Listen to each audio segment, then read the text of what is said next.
Gary has spent his career helping move our industry forward, first at Grass America and now with Richelieu, where he's led the way in product development, efficiency, and building strong client relationships.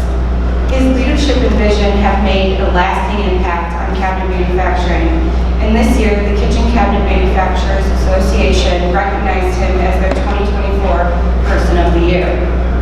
But beyond the titles and awards, Gary is known for connecting people, sharing ideas, and inspiring collaborations across the supply chain.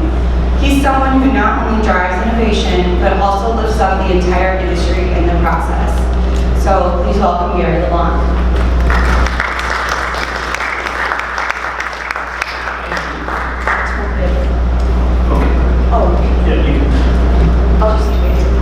Thank you. Hello, everyone, and welcome. You know, I'm a car guy. I always have been. Since I was a little kid, I spent time drawing cars, obsessing with cars. I can tell you the make and model and year of a car. When I was a little kid, I used to drive my parents nuts. I could tell, without looking at the car that was coming down the road, what engine the car had. I could tell the difference between Plymouths, Chevys, Cadillacs, Fords, just by the sound.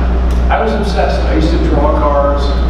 We had stock car races locally, and I would go every week with my uncle and my cousin, and I used to buy little models and heat them up and dent them like they used to be dented, but I got into wrecks everything. So you might say I'm obsessed, and then the journey of being obsessed with cars led me to become an auto mechanic. I figured, well, I was a stay with cars. So anyway, I went to what they used to call VOTEC schools back then, and now it's called CTE, or Career Technical Education.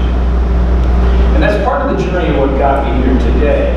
Back then, there were only 7 trades that were taught in school, and it was an all-boys school, interesting enough, when I first joined in 1966, which you'll start to age me now. But in addition to auto mechanics, they had electrical, they had machine shop, drafting, carpentry, electrical, and electronics. And of course, they don't teach electronics anymore because you throw electronic equipment out. That was back when you used to have two TVs and radios and transistors that just really started. But one thing they did back then is you had to spend 2 weeks, or you spent 2 weeks in each shop to make sure that the trade that you wanted to go into is the one you so chose. And there were a number of students that switched trades because they liked one particular one over the other. But I ended up staying as an auto mechanic until about midway through my junior year, when I realized that perhaps this wasn't for me. And what happened was, I was out on a date with a young lady to the drive-in, and little Bolden started to get a little handsy, right? And she looked down at my hands, and she goes, "Oh my God, what are you gonna do? What do you think you're gonna do with those?" And I looked down and hadn't realized it, but no amount of Gojo can ever get the grease out from your joints. If you ever worked on a car, you know exactly what I'm talking about. Or in your fingernails. And I was so embarrassed that I never asked her out again. Didn't know her, didn't see her again until about 40 years ago, and I explained that story to her, that she was pivotal in getting me to not be an auto mechanic because I was too embarrassed, because I figured if I don't do something about these hands, I'll never get to first base with a girl. So anyway, that changed the course of my career. And I ended up at a community college, and then ultimately at the university, where I graduated, and ended up, interestingly enough, in the woodworking field, which is what brings me full circle today. But that passion, that interest in vocational education is really what brought me here. And the journey started about 10 years ago. I work for Richelieu. They are a $2 billion company that's in the woodworking supplies business. And they do a really good job. But one of the things that they have done for me is to allow me to pursue my passions. And the vocational education, or career technical education, is one of my passions, really based on my background. But about 10 years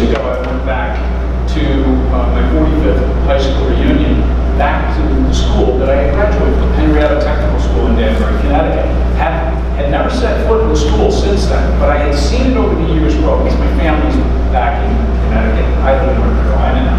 So occasionally I get back to see family members, but I never set foot in the school until the 45th reunion. And when I went back, I was stunned.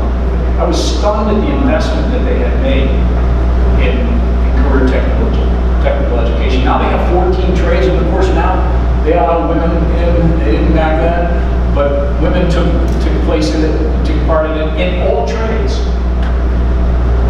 Connecticut is a high-tech state, but they invest in education.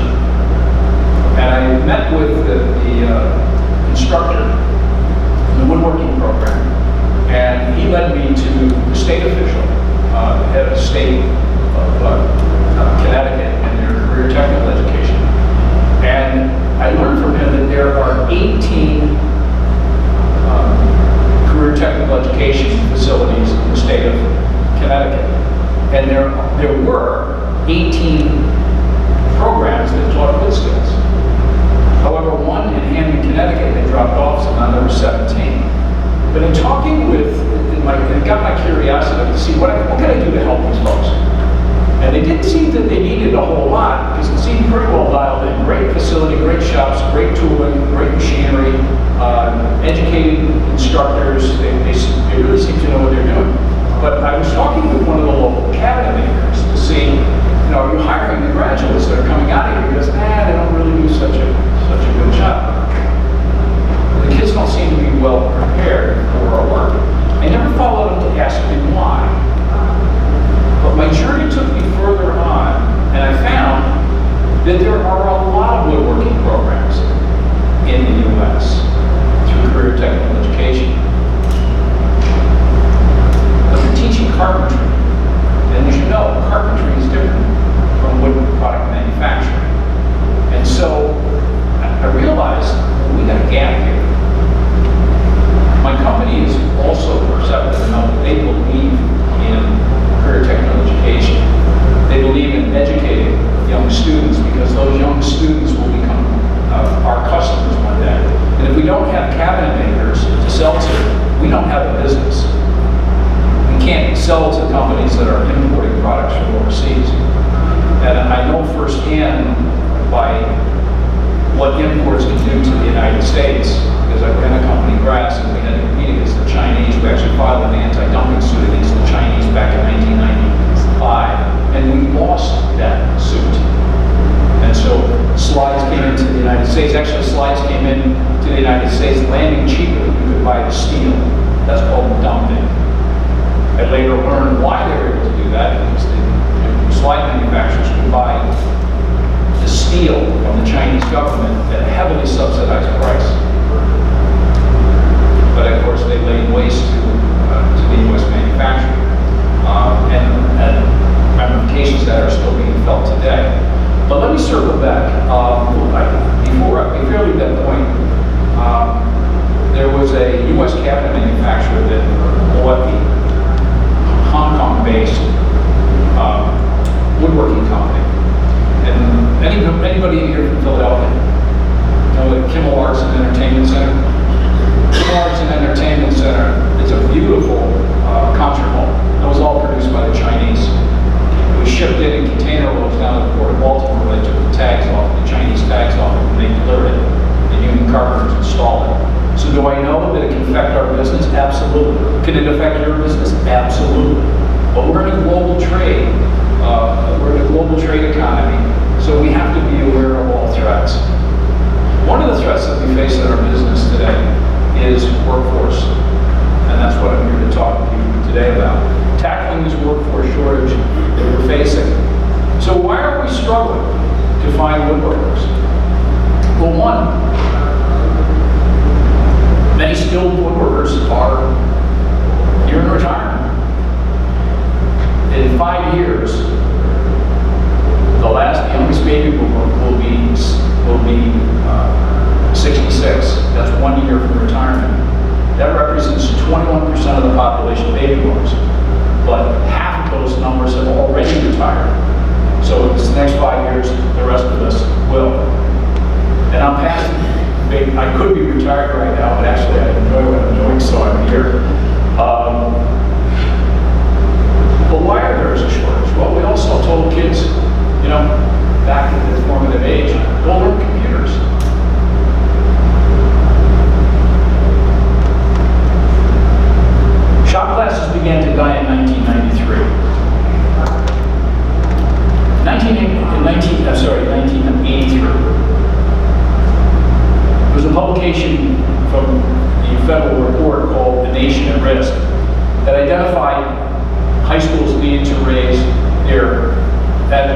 academic standards.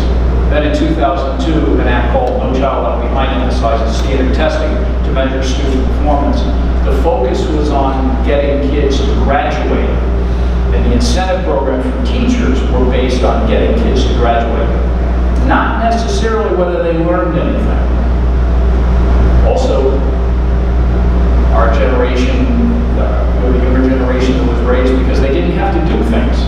Parents did things, or contractors were hired in to do things. So kids didn't have to fix and repair. I grew up, I'm a product of a generation that came through the Second World War. They fixed things, they repaired things, they saved things. People during the war saved tinfoil. I mean, it was just a complete generation, the difference between what they had and what they taught us. And I know that I'm guilty of it, that we spoiled our kids. We didn't force them to have to do the things. You know, if my car broke down, I had to fix it if I wanted it to run.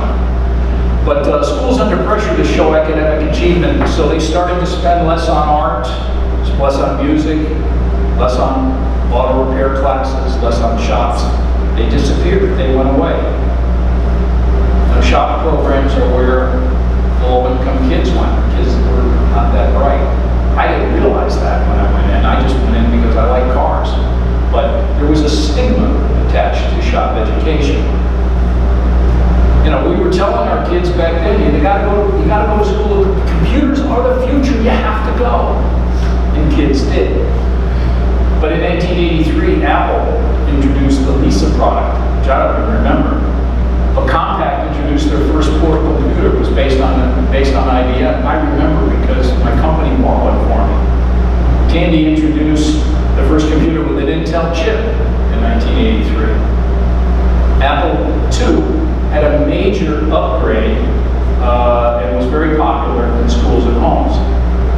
The IBM PC X1 was the successor to the original IBM PC that introduced an internal hard drive.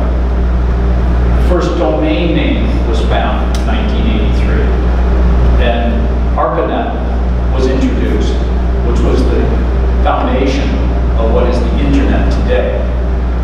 Microsoft Word was introduced. Lotus 123, a killer Excel program, was introduced in 1983. Nintendo video games were introduced in 1983. And Sega's first home computer system, introduced in 1983. Do you see what happened to our industry? Computers changed things. It changed the way we thought about education. As adults, we told our kids what they really should do. And guess what? They did. So why are we struggling to find woodworkers? Well, skills depth, it takes time to get educated, to be to be proficient in what we do. And you know, there's competition for the young students today from less skilled areas. Foreign competition plays a role in this. The labor market pressures and expectations are quite different today than they were when we were growing up. You know, baby boomers used to give us a job. We'll work crazy hours because we're worried somebody would come along and displace us. So you don't have to you didn't have to tell us what to work at. We knew what to do. We worked hard, we worked long. Nobody had to tell us to work overtime. We didn't complain, we just went to work. But we're also facing economic headwinds today. Existing firms don't have the bandwidths or the incentive to do it today. Training just takes time. Looking at the rise of offshore competition, particularly in the area of kitchen cabinets, that's had a big impact.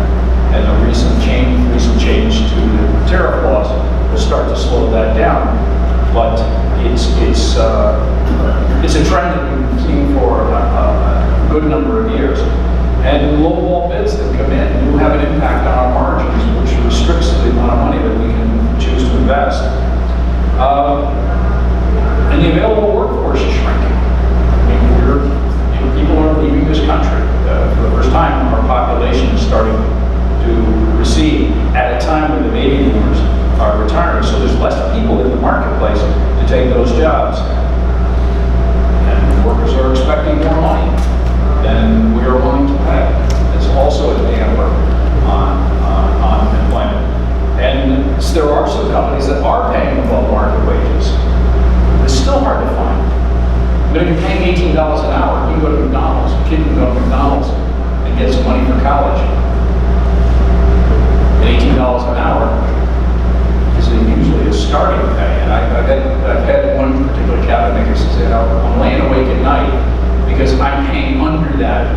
people coming into my work, and I'm wondering why I'm not getting it.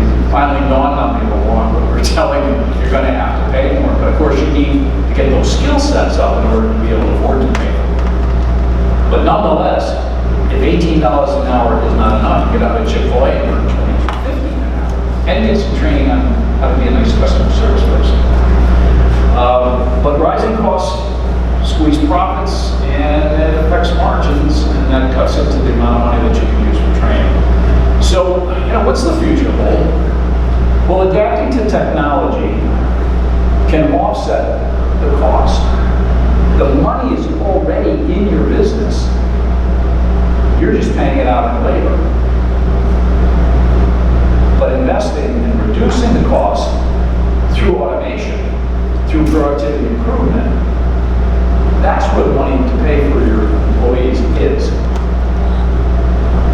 And these tools can boost worker output, which is essentially paying for the investment.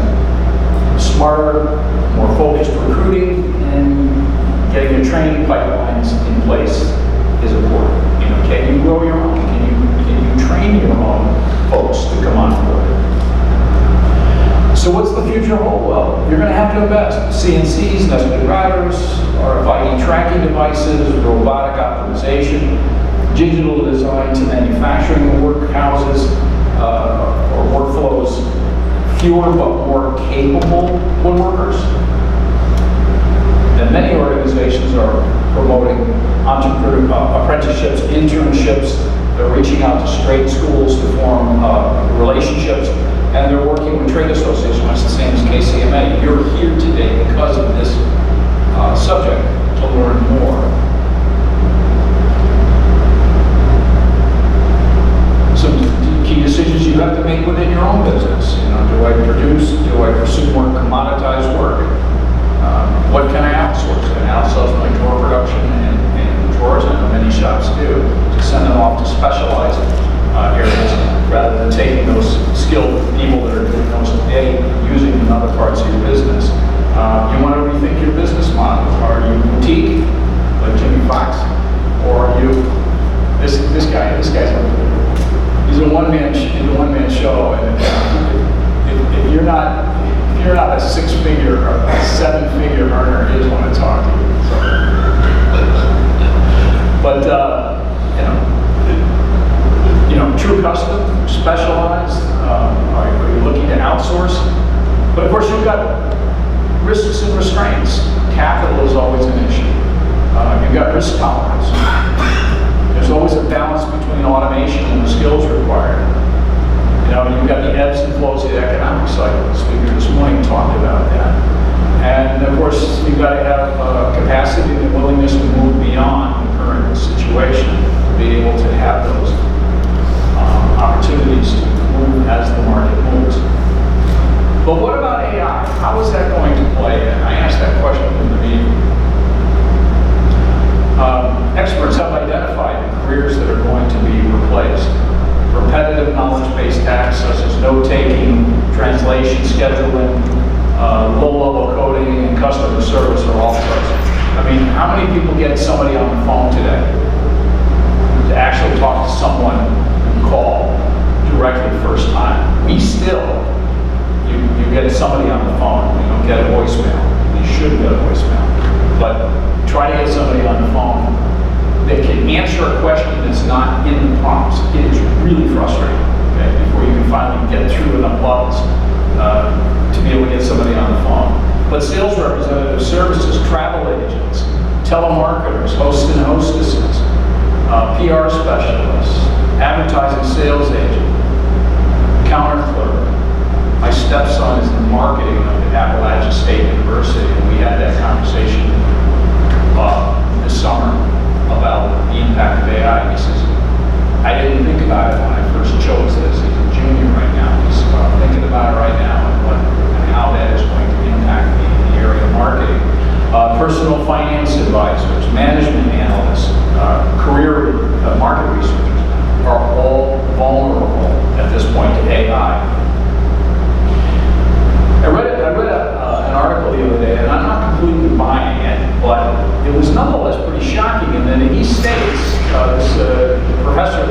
University of Louisville computer science specialist Roman Bolowski said that 99% of all workers could be eliminated by the year 2030.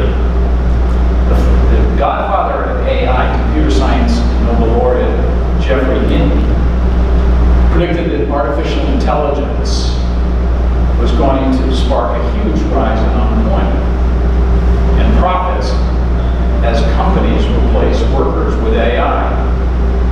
And he went on to say that rich people will use AI to replace workers because there's a huge economic incentive to be able to do that. It's not AI's fault, it's the capitalist system. That's the father of AI talking. So, so you're listening through all this, and when you suffer depression, somebody will tell you to cheer up. Yeah, isn't that my attitude? But as Yogi once said, when you come to a fork in the road, take it. We're going to take that fork in the road. Now, is there anybody out there who can tell me the story about what this actually means? Anybody out there heard the story from Yogi? You know Yogi Berra, right? Great philosopher. Well, Yogi lived in New Jersey. If you know New Jersey, you know that the street can divide. You can run into a path on one side. In the center, between the two roads, are houses. Yogi lived when the road came back together again on the other side of the houses. So what he was saying to somebody is, when you come to a fork in the road, take it.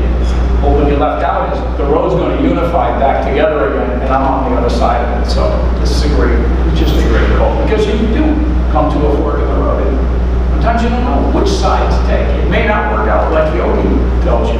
Like you're going to be on your journey. So what are some of your options? Well, there is career technical education. There is community involvement. There's registered apprentices. There's Skills USA, and then there's an internal program from LeBlanc called their IS, their industry solutions. Let's start with career technical education, the old VOTEC, which is my background. Schools are teaching wood skills. However, most are teaching cabinetry. Most are teaching carpentry. And who's benefiting from those graduates in carpentry are the home builders. And one of the reasons for that is because the Home Builder Association, the home builders are represented by the Home Builders Association. That's one agency. And they're at the seat of the table. They are on the advisory panels. Many of these schools have advisory panels made up of industry professionals. That's really demanded by the school administrators because they want to make sure that these shop classes that they're teaching have jobs on the other side. Well, they're ensured that because the home builders are already at the table. They're engaged by giving them apprentices, internships. They're giving them career path knowledge, and they're also reaching out and doing awareness classes for the middle school students, and they're involving their parents.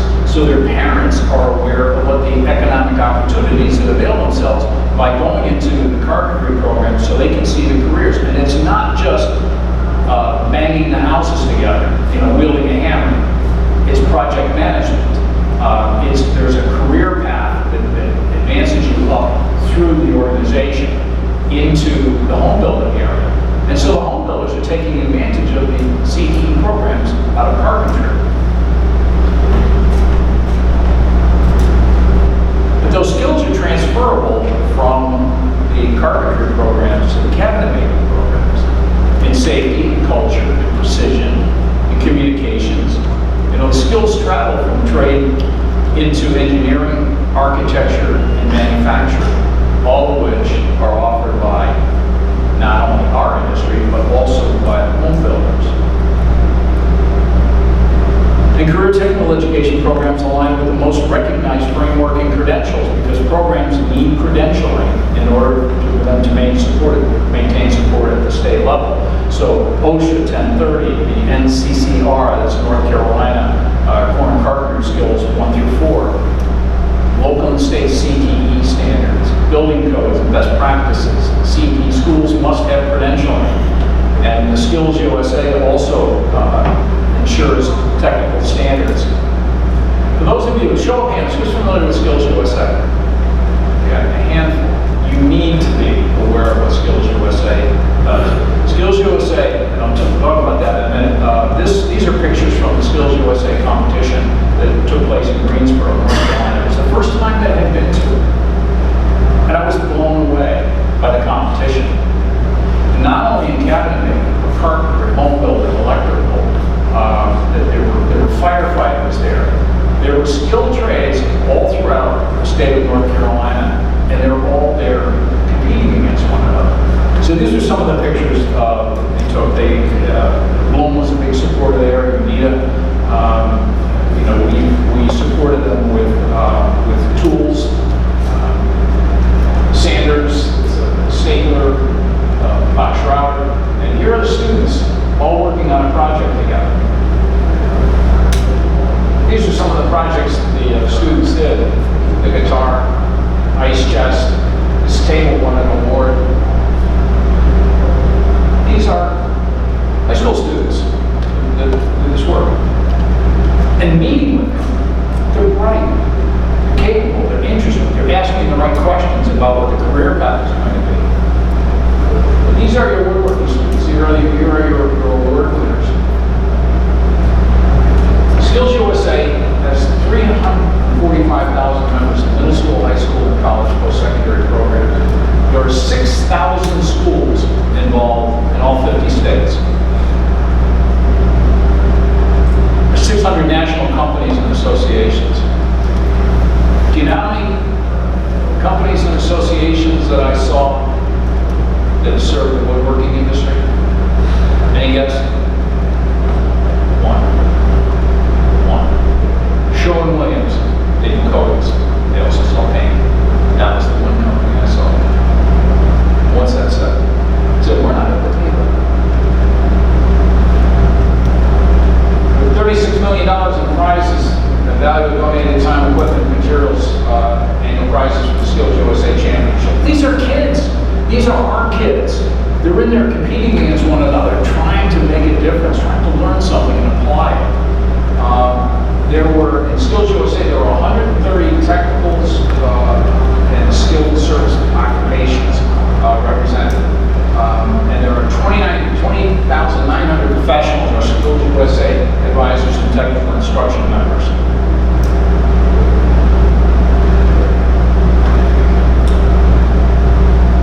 States teach CED programs nationwide, but not all teach woodworking. And why? As I said earlier, the home builders have a seat at the table.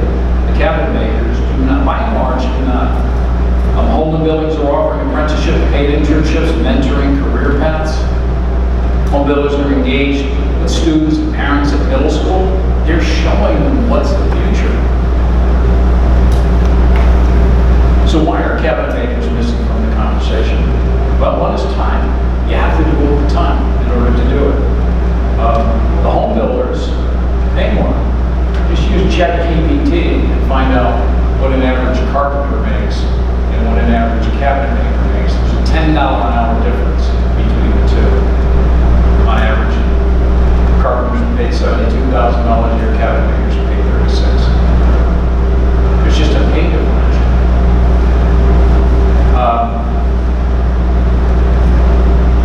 It's also no one asking school administrators or students.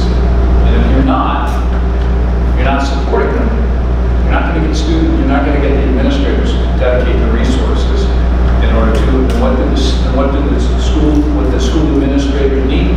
They need curriculum and they need accreditation in order for that. And they need to know that there's good paying jobs for the students that are going through that program. There has to be funding to do it. And you can't count on the teachers for reaching out to you because they don't have the time. Teachers are burdened today. There's cost cuts going on inside schools. There's few assistant teachers in these schools today, and the teachers are they're overwhelmed with what's going on.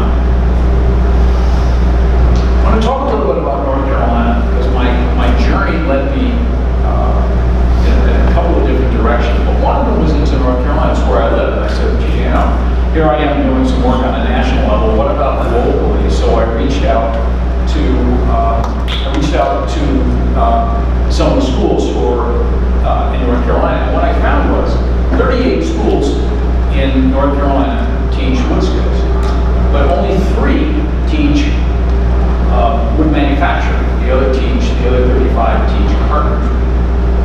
So with little involvement from local cabinet manufacturers, put seats at the table, they focus elsewhere.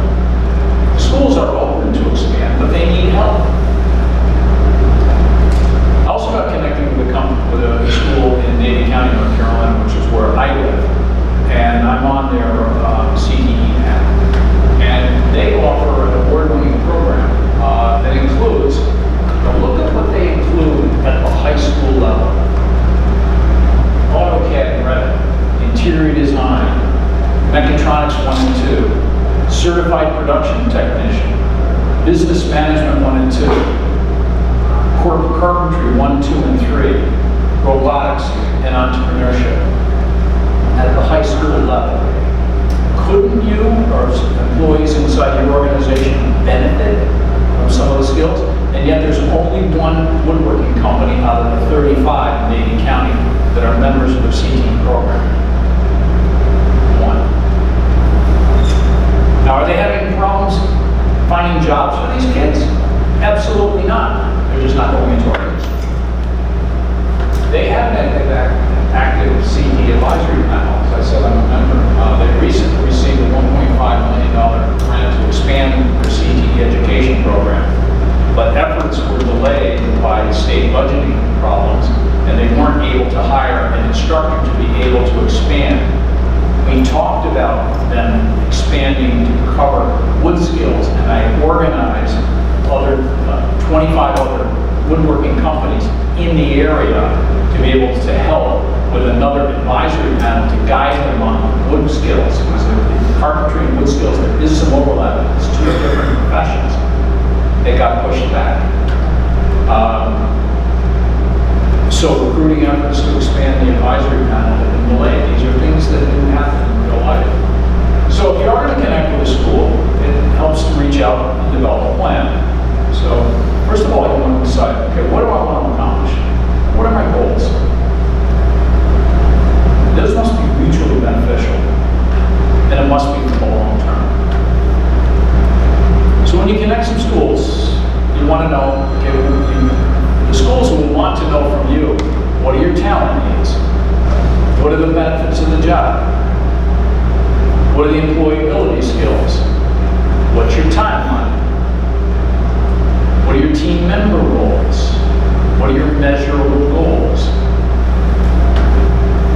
And so how do you connect with these schools? Well, the state has a CTE association, Career Technical Education. You can reach out to the state. What I tell them to be very simple is just call your local high school and ask them to get in touch with the state administrator, because you want to know where they're teaching these skills, because you want to connect, you want to find out, you want to go meet the student, you want to go to the shops, you want to see what it is they do. And my first visit to a shop in North Carolina, it was a small shop. It was well maintained, but they had an old blow machine on the side. And it didn't look like it was operating, because it had stuff piled on it. And I said, how long has that machine not been operating? He said, about 2 years. I made a phone call. That machine was operational that week. I called the local room rep and I told him to get down there, and he jumped right on it. He went down and got the machine operational again. That was one phone call. You know in your industry who your suppliers are, and they are willing to help these schools. But we need to be able to help these schools. But you got to go and you need to talk to the instructor. You need to talk to the students. It was interesting. I was there that one day, and they were getting ready to start exams the next day, and the teacher told the students, okay, police your areas, clean up things, put things away. And he said, and then we'll carry on until the break. And almost immediately, the students came back in, and as they didn't lose their areas, I thought to myself. But I went out to see what was going on after these kids came in. There was about 12 students that came in. There were 3 students still working on their projects. I said, those are the kids that will like working for me, because they continued working. How do the brightest and the best are, who've got the work ethic. You need to meet them, you need to talk to them, you need to interview them, you need to mentor them, you need to find out what's going on inside their head, what's going on inside their life, what are their career goals.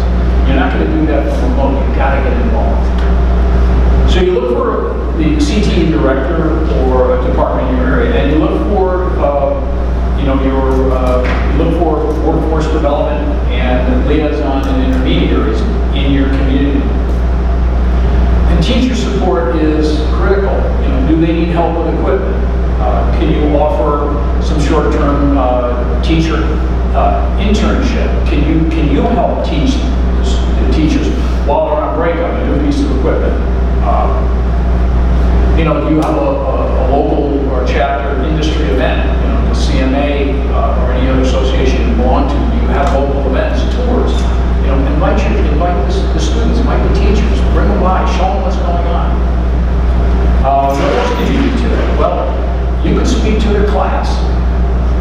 You can serve on their advisory committee. You could offer some job shadowing. You could offer plant tours. You could attend parent and teacher events. You could help guide them in student projects. You could suggest student projects. You could judge student projects. You can offer internships. You can offer apprenticeships. I want to take you to a story of a company in St. Mary's, Kansas, a company called Custom Wood Products. Jim, this guy was on the tour. Kevin Gregg was on the tour. Went to overseas, and he hired a major out of the military who had retired, and he is their career development specialist. Now, St. Mary's is a very small community out in Kansas, and he operates a manufacturing plant of about 150 people. And out of a small community, that takes a big chunk of people to work in that business. So he hired this ex-military fellow to help him build this program. He has both a cabinet manufacturing business and an architectural woodworking company. And he noticed, of course, a severe skills gap. And so he built an outreach program to be able to create a pipeline for craftsmen, project managers, and leaders. And as he said, it's not just about building projects, you're talking about building futures. So how are they reaching students? Well, they are doing classroom presentations. They're doing facility tours and job shadows. They sponsored at the middle school level. They sponsored a 6K. They had all the water bottles provided there. They're just there showing their community service. They're holding career fairs and trade events. They're doing mentorships and internships. They're helping with curriculum collaboration. They are members of the Home Builders Association, members of the Chambers of Commerce, so they're doing the outreach. But how can you get involved? Well, first you can become a speaker. You can inspire students about your story. You can host a tour. Offer internships and mentorships. You can support your educators. You become an advocate for career technical education. Sponsor competition. And you want to bridge connections between your businesses and your local leaders. I was talking with an owner, a fellow named Bill French, who owns Woodmont Cabinetry, about some of the things I was doing. I've been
within a 5-county area that serves 250,000 people. I want to repeat that. There is no community college in a 5-county area in central Pennsylvania that serves a community of 250,000 people. It was easier to get them to build a jail than it was to raise taxes to pay for a community college. Let that sink in. It's easier to build a jail rather than educate people and incarcerate them. We'll find the money for that. Those were the headwinds that the local educators and commissioners were facing. Because you can't raise taxes, you can't pay for things. But we'll find you grant money to incarcerate people rather than keep them out of jail by keeping them gainfully employed. But young people were departing for greener pastures. If you had resources, you left the area because there's no place to go to school. So you moved away, and you went away to school. There's nothing to keep you there. But they didn't come back. And if you didn't have the resources and you had the smarts, you went away to a community college because there was no community college in the area. And when you went away, you got an education, and you didn't come back. So the community is dying. Just as an example, Pennsylvania has a population of 13 million people. They have 15 public community colleges throughout the state. North Carolina, where I live, I also lived in Pennsylvania for a while, they have a population of 11 million people, and they have 58 public community colleges. 58. You can't, if you're a resident, you don't have to drive more than 30 miles to find a community college or additional education. This 5-county community, central Pennsylvania region, does not have one post-secondary public institution. Okay? And how important are community colleges? Recently, a company called SBA of Lithuania is a producer for IKEA. They recently located their first plant in the U.S., Davie County, North Carolina, which is about 20 minutes from the Egger facility. So they can get daily shipments of part of the word melanie for their programming. The reason that, and SBA was looking at a couple of different sites. One was in South Carolina, one was in North Carolina. And they chose North Carolina because they had a site, they had 500,000 square foot site that was already permitted. What they did have was a community college, Davie State Community College, that was already partnered with Egger doing career technical education for panel processing equipment. So that was already in place. It just made it easier for government. What companies, if they were repatriating business to the United States or investing in the United States, would move to an area that didn't have a community college? It just wouldn't happen. And so the community colleges are an economic driver for the area. So what we did at the Susquehanna Valley Technical Program is recruited an advisory panel of local cabinet makers. We also engaged with local investors because the state was not going to fund the school until we found local investors. They had to carry that burden until we could become certified to become a woodworking. So they went out to the market and they raised funds from local community leaders. We found a shop teacher. We found a suitable location. We found curriculum at the National Woods Board, which Amanda Conger is, she's the executive director. And we found a certification agency through the Career Alliance to be able to certify the teaching that we were going to do there. And then we went out and recruited the best professionals to help guide us in this. Amanda Conger, Kelly Burke, we're going to tour her business, Bespoke in Millward. Brad Wiles, the consultant for Jobs for the Future. Adria Salvatore, she's the education director of the AWI. Lisa Samuels, education director of Kitchen Cabinet Manufacturers Association. Scott Nelson, Woodworking Career Alliance. Bill Geyers, retired wood manufacturing instructor from Penn College. And then Ron O'Neill's the director of manufacturing from Conestoga Wood Products. These were all part of our advisory panel. And then we built an advisory panel of local companies, so the owners and senior managers wouldn't know, Cabinet Works, Northway Industries, Bentley Collins, Lewis Lumber, owners and senior managers in Conestoga, but owners and senior managers of the company were on board to help us. And we built a coalition of industry partners to get the word out there. So the Pennsylvania Hardwoods Development Council, through a holding and non-voting commission, we needed the commissioners on board for this. Even though we had some pain in the neck commissioners that didn't want to raise taxes, there were enough people that understood the value of a community college, so we needed to gain their support. And we figured, work hard long enough, we'll win the other support. The Wood Component Manufacturers Association, Northern Tier Hardwoods Group, Allegheny Hardwood, the Wood Components Manufacturing Association, all were there to help spread the word about the need.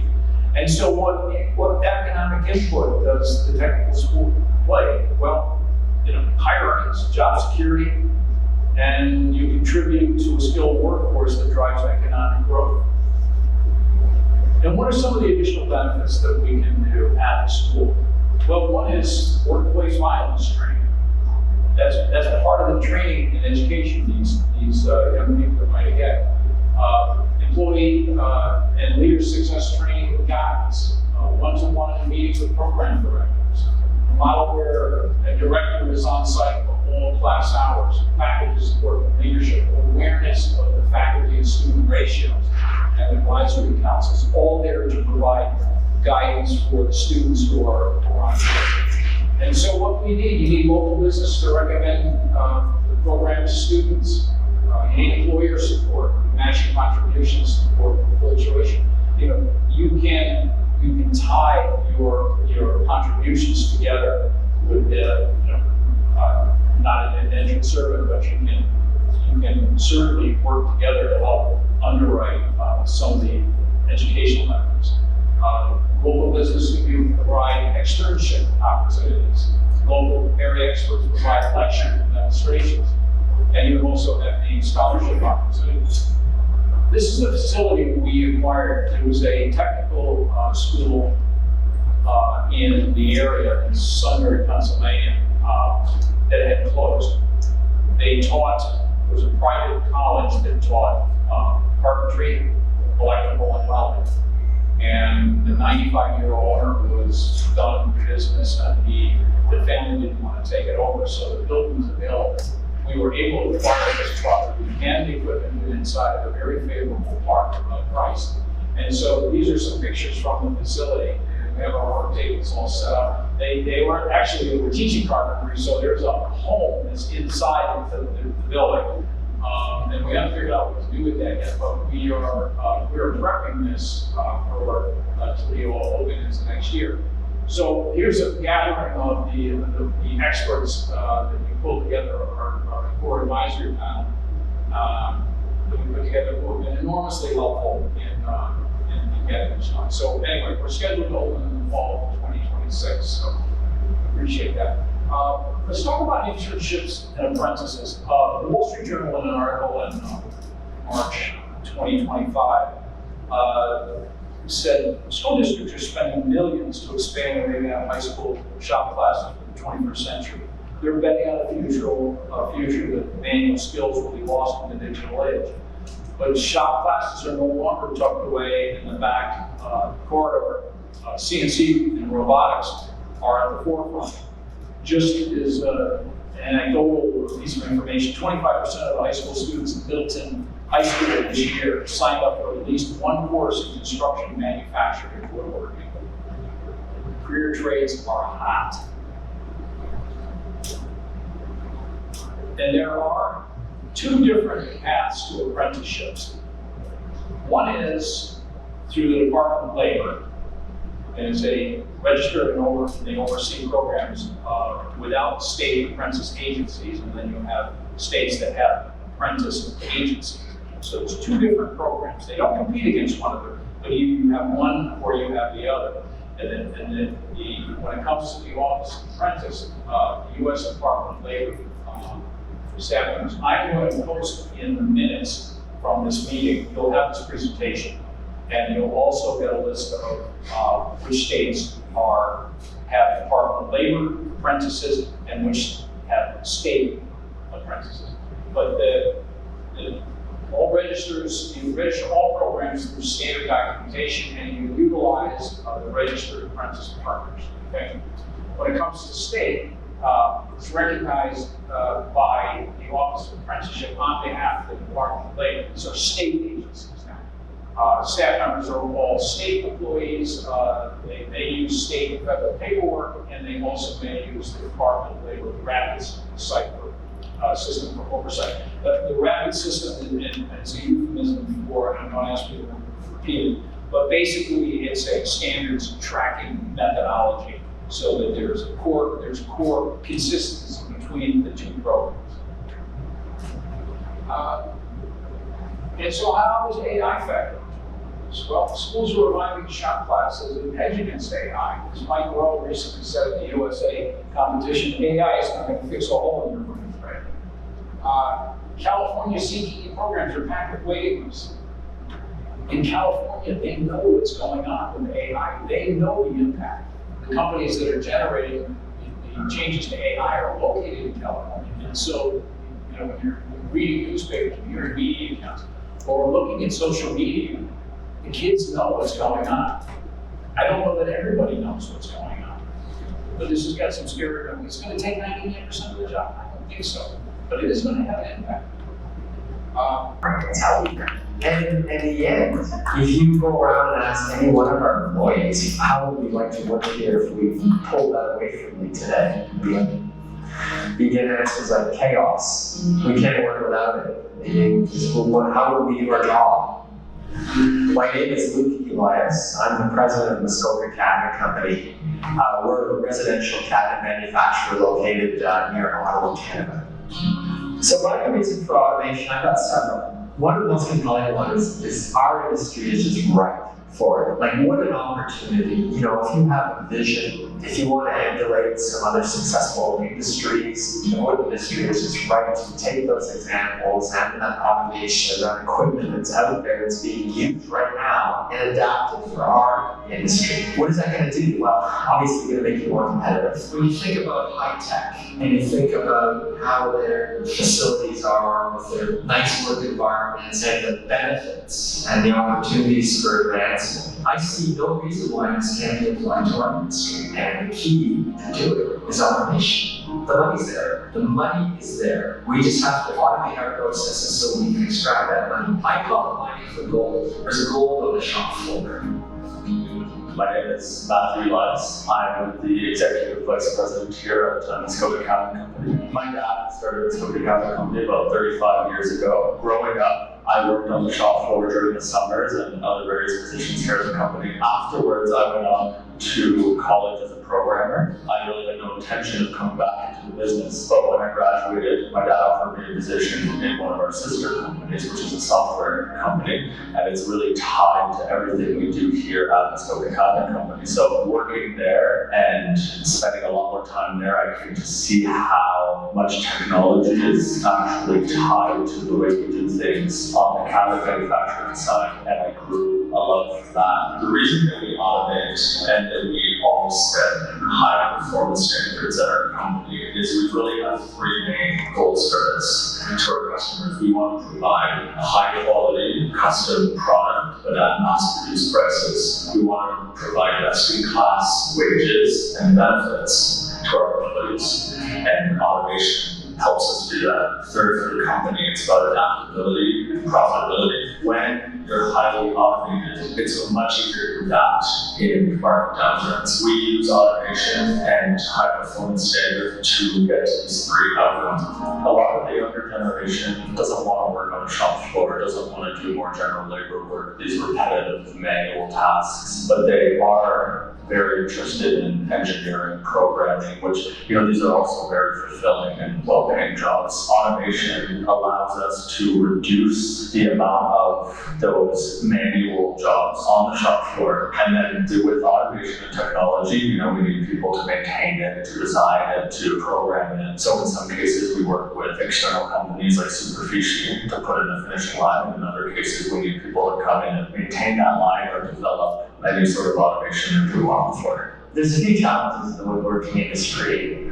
The major one now being our labor force. There's not as many people going into the industry. It's very, very tough to find people that want to do this work. But in order to attract these people, we need to offer them a career, some advancement opportunities, benefits, earn a wage you can raise a family on, buy a home. You know, when you think about the woodworking industry, that's not the first thing that comes to mind. How many cabinet shops have retirement plans? It's just not that common. This is what automation is going to do for us. This is how we're going to be able to elevate our industry, bringing in more and more technology and automation. It's not a labor killer. There isn't labor available to do the jobs. It's a labor improvement enhancement. We can now upskill our employees. They can work in multiple departments because they don't need to know as much as they needed to know before because it's not as hands-on. They can learn a new skill, learn to run a piece of equipment or automation or robotics and move around a lot easier in the manufacturing process, which makes them more valuable and makes the job a lot more interesting for them to do. My name is Bruce Valentine. I work as a panel processing supervisor at a solar cabinet company. I oversee the department that's responsible for cutting all of the parts that end up in assembly and ultimately make up kitchens that we build. It was by far the most attractive element of the corporation when I was first introduced to Muskoka. I thought it was really, really impressive the way they incorporated cutting-edge technology in every part of the processes. I think it's a privilege to be able to train my skills on these emerging technologies as they develop. The opportunities that I've been given in Muskoka allowed me to learn even more about the technologies that we use and have afforded opportunities for me to develop as a leader. The increase in automation in our field actually makes for more interest in what we do because it opens up new disciplines and new technologies that I get to be a part of, I get to learn, I get to contribute to. I feel like that's something that's going to keep me interested for time to come. Very early on, there's a few things that we put in place and communicated. And one was that we would never lay off when we brought in some automation or improvement in the process. That was just completely off the table. We were doing it for growth. Sure, we may not hire as many new employees, but we would never let anybody go because we put in a robot. And we pretty much stuck to that move for 35 years.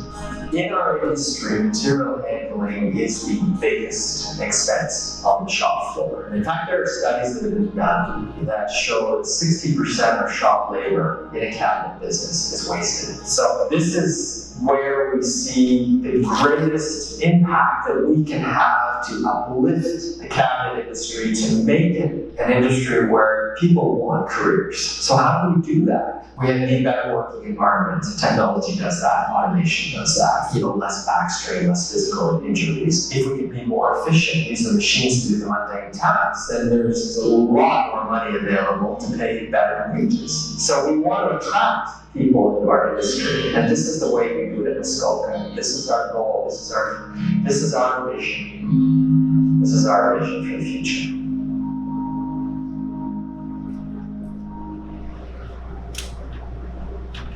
Want to try tirzepatide? So this is tirzepatide. It is the #1 weight loss medication.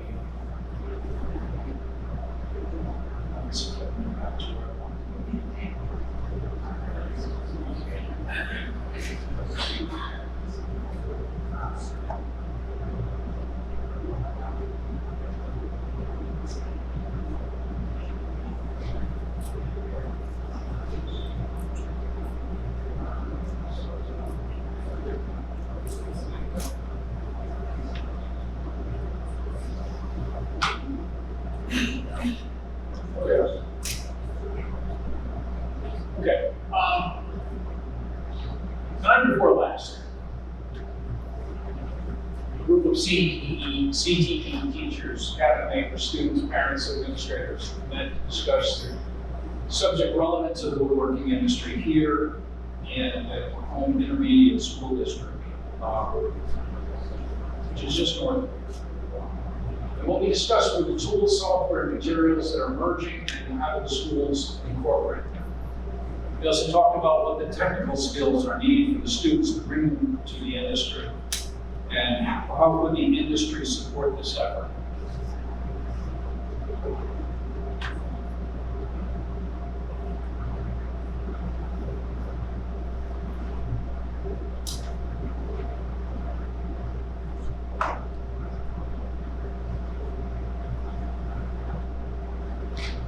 we discussed, can we help with ideas for student projects, coaching, evaluation of students' work. We discussed whether the students would be prepared for it. Is this trending down? Is it up? Are there interpersonal skills that we have to require to get students ready to enter the workforce? Were there some ways that we could help with mentoring and job shadowing? And the conclusion is not really complicated. CTE education is exploding at the community college level.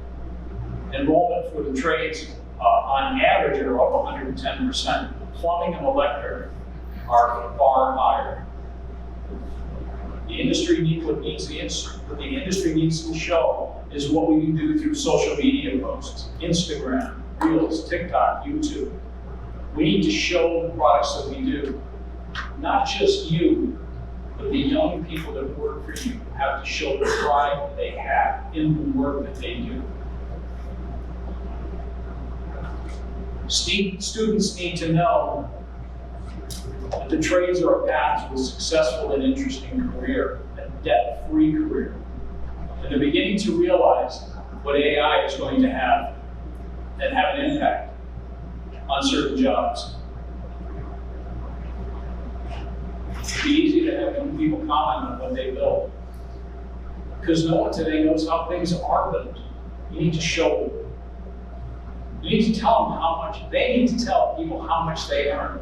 Because who knows what people earn in the cabinet making trade? You can have a very comfortable living in this business.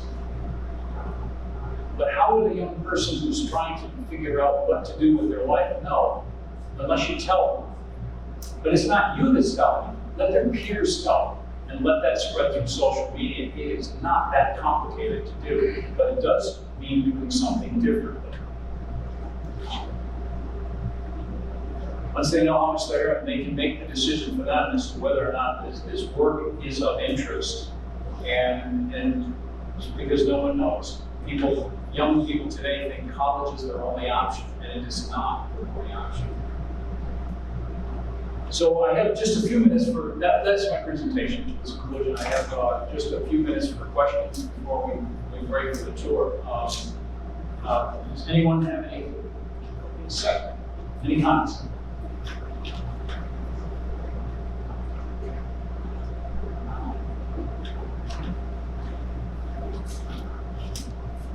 And yeah, thanks for that. It was excellent. And what I'm sitting here realizing is there's a huge gap, with it's totally important to get young people involved and get someone trained. We have my generation that's exiting that has some knowledge. It's that gap in between. It's the 25-year-olds to 55-year-old that we can use today in the shop with some experience that maybe, there is still a career gap there. You can stop at 35 years old and you want to try to find someone into an operation, something that's already operating, and have that middle level to continue. How do we get some attraction here to people? It's a shift. It feels like if we were stealing from other places or something like that, we have to be deciding over something like that, which honestly feels a little not unethical, but doesn't feel right. But the biggest opportunity for employment in our industry is to find people that are out of college or who are in jobs where they don't see that they're satisfied with what they're doing. But in that situation, then you have to do an outreach, in my opinion. You have to do an outreach to the community and get the message out. And social media is one of the ways to do it. One of the students that was at this discussion said the other day, he's got 1 million likes on categories he's done from people all over the world. He's on social media. He's a high school student. And one of the heaviest hits was a breadboard that he makes. And he said, in his words, he said, you walk into a Walmart and you see a rubber wood breadboard, cutting board there. People think nothing of it. He said, but young people will see this breadboard being made and they're like, they're fascinated. Oh my God, they don't know how things are made.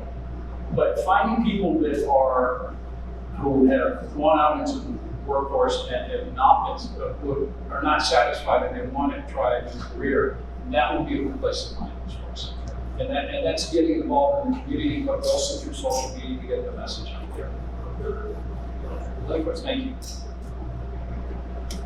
Any other questions out there? Great presentation. There are two things though that I've noticed is, you talk about there's the cabinetry production side, but the other pigeonhole to that is the finishing side. That is even harder to staff, is the finishing side of it. What challenges have you heard across the boards? Anecdotal. I found the best finishers are women. And they pay far more attention to detail. Well, I think women should be running the world, but anyway.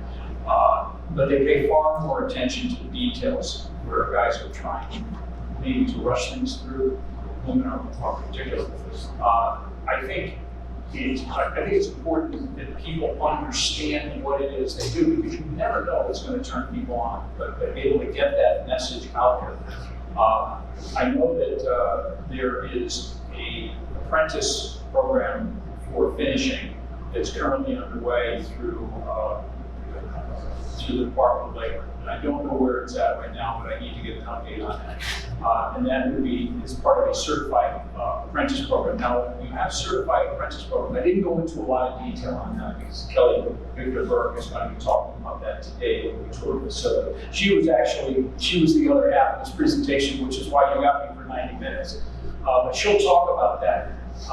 And when you're finishing, there is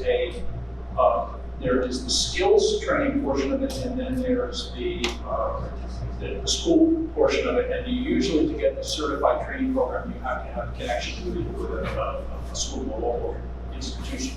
But I would look at community college. That's an area where our industry has to do a better job. But I do know in reaching out to, we're in the finishing business ourselves, self-finishing.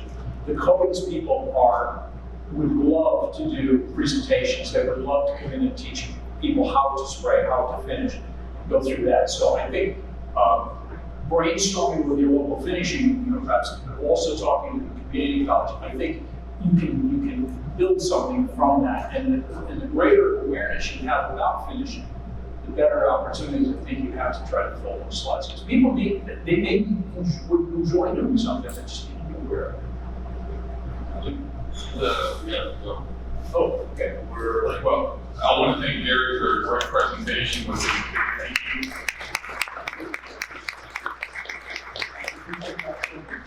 And going from here, I want to remind everyone, take a look at the name badge to determine if you're on bus 1, bus 2. As we get out of here, let's make our way downstairs. Be sure to give you a box lunch before getting on the bus. Unless you're starving yourself, grab your lunch, get on the bus. They will be with you here in a few minutes. Thank you.